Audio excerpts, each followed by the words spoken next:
Everyone, welcome to Blooming Change. This is rebloom.news' weekly interview series where we interview people who we believe are making a positive impact in the world of sustainability. Just as a reminder, rebloom.news is a weekly newsletter that offers advice, inspiration, and actionable items to live more consciously with the planet, and you can subscribe below. So today we're talking with Linda. Hey, Linda. Hi. We're going to be talking all about thrifting and buying ethical clothing. So Linda is a photographer, a minimalist, and an ethical clothing advocate based in Toronto. And her work shows the simplicity of beauty in neutral color tones. And you can follow her on her beautiful Instagram called Beloved Linda Rose, which I will link right below for you guys to follow. So Linda, do you want to introduce yourself a little bit and tell us what you do? Hi, everyone. So yeah, during the daytime, I do my day job, which is a creative marketing director at a local sustainable hair salon. And then on the side, so I moonlight as a freelance lifestyle photographer working with couples, newborns, proposals, weddings, and everything in between. So I mostly work with artisans if it's anything brand related. Gotcha. Love that. So I'm really excited to talk to you today about thrifting and buying ethical clothing, because all throughout your Instagram and your daily life and your photography business, you're working with people that either believe in sustainable practices or own a sustainable brand. So I feel like you have a great voice to be able to address these types of questions that people might have about thrifting or buying ethical clothing. So as a photographer and an ethical clothing advocate, how do you feel the sustainability movement plays a role in your day-to-day life? So being a photographer full-time, I really work a lot with natural light, which means that I'm outdoors most of the time shooting, and I really rely on just how everything looks aesthetically outside. And that kind of drew me towards like textures, meaning like linen. I love how that shoots, and I love how airy it looks. And it got me thinking more about like what I do outside of just my job. Like, what do I do? What's my role as a human on the planet? And that kind of brought me down this little rabbit hole of like what I wear. And even before going down this route and new mindset, I found that people always were interested in my style. So I kind of realized that once I learned the like really dark, sad reality of fast fashion and greenwashing and all of that, I really wanted to change like everything, just strip everything down in my own wardrobe, which I realized was really piling high. Like it was really bad. There was a lot of clothes. And I also noticed the quality of clothes wasn't really what I wished it had been. So I started to cut down. I started to donate clothes, give them away, and also do consignment swapping. So from that, that's how I got more into that minimalist mindset. But then also with my own clients and like building my own brand, I feel like it's really important to have the same values as who I'm working with. So if there's a brand and I look for like their story, and I try to look for as much details as I can if I haven't heard of them before. And if I don't really feel like we're a good fit, I'll kind of just like point them in the right direction, or just politely decline. Just because I feel like, I want to represent people that I feel are on the same page, right? So definitely in alignment with your sustainability story and yeah. the fact that you support ethical brands. I feel like that would also, really put into focus who you're working with, because they're also going to be on your portfolio. And Exactly. I see that two-way street happening for sure.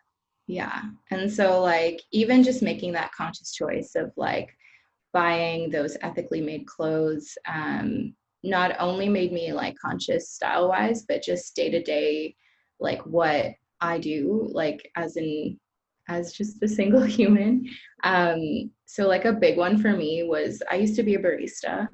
So I saw how many, coffee cups and plastic lids, straws were going out the door in a single day. We'd go through like boxes. So just even from that experience, I really learned to cut down my own intake. So as much as I love supporting local, I'll buy a bag of beans. I will usually make my coffee at work or at home on a French press, Chemex, using this really cool invention called a coffee sock. It's like this like little linen filter. And, still go from time to time, but like really, just day to day, cutting down as much as I can. Yeah, definitely. I think being able to see it from your work and then implementing it into your day-to-day life and really take a look. And I always say to do a sustainable inventory, like look at every aspect of your life Love that. throughout month to month. It's not a one-day process. It's usually a pretty big shift when you start moving towards this. But Yeah, if you look at every part, like a closet is such an easy place to start. So when people usually exactly. ask me, like, where do I start? Like, I want to live sustainably. Like, I always say it's reusables and it's your closet. Like, if you lower consumption in those two areas, you're pretty much on the right track. And as far as the closet goes, so we want to inspire people this week to really create their fall wardrobe ethically and through wearing what they have or thrifting or supporting small businesses, especially like donating if they're getting rid of older clothes. They're just having a more conscious closet going into the fall, since that's starting to happen this week with it being beginning of September. So I wanted to ask you how you curate your closet based on these principles of thrifting and buying from small businesses. Yeah, so we already are in fall. Like today's like 23 degrees. But I really like layering, so I keep that in mind when buying things, that I don't need to get five of one thing, but maybe have like the monochromatic. I love neutral. Like neutral is just like the way I sway, but just making sure you've got your like two pieces of each thing. So like two jackets, two pairs of jeans, two t-shirts, two long sleeves. You can layer those on, and if you're really wanting something more warmer, like a chunky knit, like I'm so into that right now, anything oversized. But like the jackets and the tops, they will be transferable to spring. So like you're not just going to wear them right now and then only wear like heavy stuff in the winter, but you'll also have something for next season as well. And it's nice because like those staples are not super expensive if you're going to start supporting local or ethically made. So I know that sometimes that can be a bit of a choice maker for you, your budget. So if that is the case, you can totally go the route of consignment. Like I mentioned before, there's this place that's actually down the street from where I work. It's called Common Sort.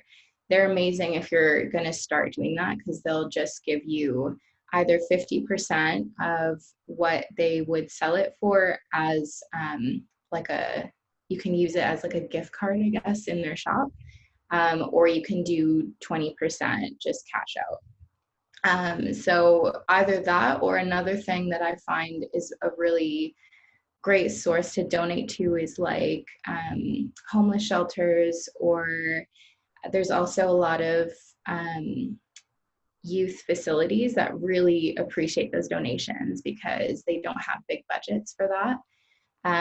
But yeah, so things like having a basic black, white, or gray short sleeve, long sleeve top, or a dress shirt. That's also really good. There's some really great brands like Cotton, which is also like kind of down the same street I'm on, or Jung Maven, and they're really good as well for basics. But yeah, I think like the best part for me about switching to more sustainable clothes has been discovering these brands and like discovering the people behind them. Like I've made so many friends in this side of the industry that like they're so real and genuine, and you're not going to get that with like the CEO of a major company, right?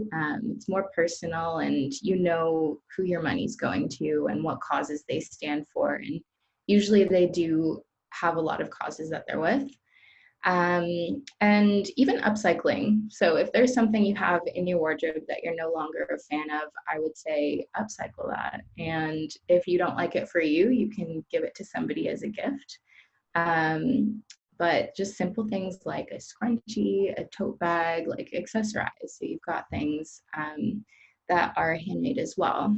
Mhm. Um, It sounds like you're really inspired by what's around you. Like you mentioned 2 or 3 things that were on the street that you work on. Like I feel like that's such a good reference for people to understand. Like you don't have to go searching deep, like hours into Instagram to find a ethically made or like a small business to support where you know the money that is going to. Like this shirt that I'm wearing now is a boutique that one of my best friends from college owns, and I oh, like, amazing. yeah, I love supporting her. Like, does she have the most like transparent, ethically made full story? No, she's still getting started in her boutique, and like it's not fully transparent on the website, but I'm still like, I know where my money's going. I know that I'm supporting a real human on the other side of the screen. Right, And I right. feel like, that was a yes for me.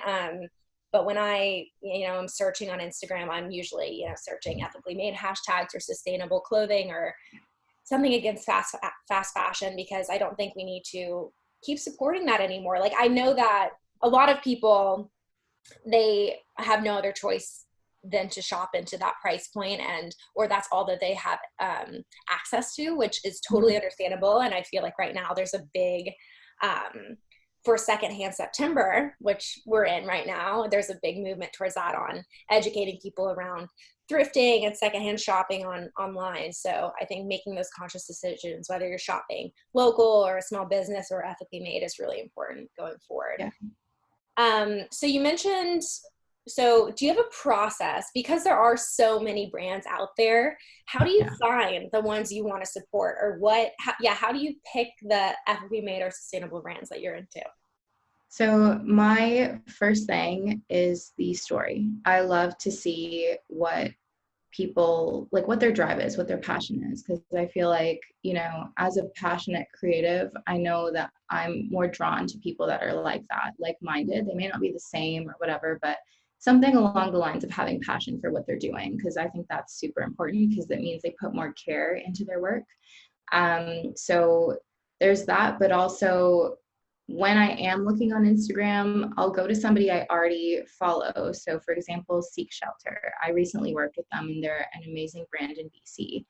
I'll just tap on their profile, and there's a really cool feature where if you tap the arrow, you can see other similar accounts. And then you go down this beautiful like rabbit hole of all these other makers and artisans. So like I'll go into ceramics one day, another day I'll be going down the linen route, which there are so many now, but like not all of them are the style that I wear. So it's nice to find something that's kind of in a way made for you. So people like Setter and Vine, which I know the owner, she's so lovely and sweet, and they always are able to answer questions. You're not going to wait 5 business days to get a response. Yeah. And like ceramics, like I'm drinking out of this mug, which is made by my friend Dina. She's also in BC. So just like following their journey as well is so nice. To when I had actually like requested, I'm like, hey, I love your mugs, I've already got 2 of them, like can you make a bigger one, like this is massive. And like she made it, and they actually sold out so quick because so many other people wanted them too. So things like that too, that's such a personal thing where you can get made to order items and like not get charged $500 for it. I think I think that's also like people are very scared to ask, and just remembering that they're human as well, and they're totally willing to hear you out and like help out with that. But yeah, the story is super important to me. And then I feel like just knowing that our values align and all that, the transparency is super key for me. I need to know that they have a team that they're working with and they're paying fairly, or if they are going the artisan route and they're paying somebody in Uganda or in India or in Ecuador, that they are being paid fairly, because it's unfortunate, but a lot of people rip off artisans. They'll buy their things while they're in Mexico and then sell them as their own. Hmm. So knowing that my money is going to those people, a part of it's going to them, just gives me peace of mind, and I Yeah. know that we're all helping each other out. The transparency in the story seem to be the main two things. Yeah, Yeah. that's very important to be aware of, and great to support those types of causes too. Yeah. Um, so last question, how do you think the future of sustainable and ethical brands will grow in the upcoming years? How do you see it evolving? So I hope that they'll keep expanding. I know that there's been a lot more younger people, like you said, getting into the market, which I am all for. I love to see that and support that because, the next generation is going to be dealing with, the planet, that we're leaving behind for them. So I love seeing teens starting up their own businesses. There's a lot on TikTok. I don't know if you've seen them, but there's so many new ones. But I also would love to see people having interns and then kind of giving them the knowledge they already have and then allowing those interns to kind of grow their own company and help them flourish. So I'd love to see more teamwork in that. And overall, I think that even with them having their own businesses, it ultimately is up to us and our choices and how we do have the power to make such an impact on our planet, our home. So my hope is that things will just keep going up and fast fashion will kind of die. Yes, awesome. Well, thank you so much for chatting with us today. I really hope that whoever's watching this is feeling really inspired to create their fall wardrobe accordingly and in line with the lowest impact and the most help for the planet. And hopefully this is a great reminder for people. So thank you so much, Linda, for sharing your great insight with us. And I can't wait to share you on Rebloom. Thanks for having me. Bye. Bye.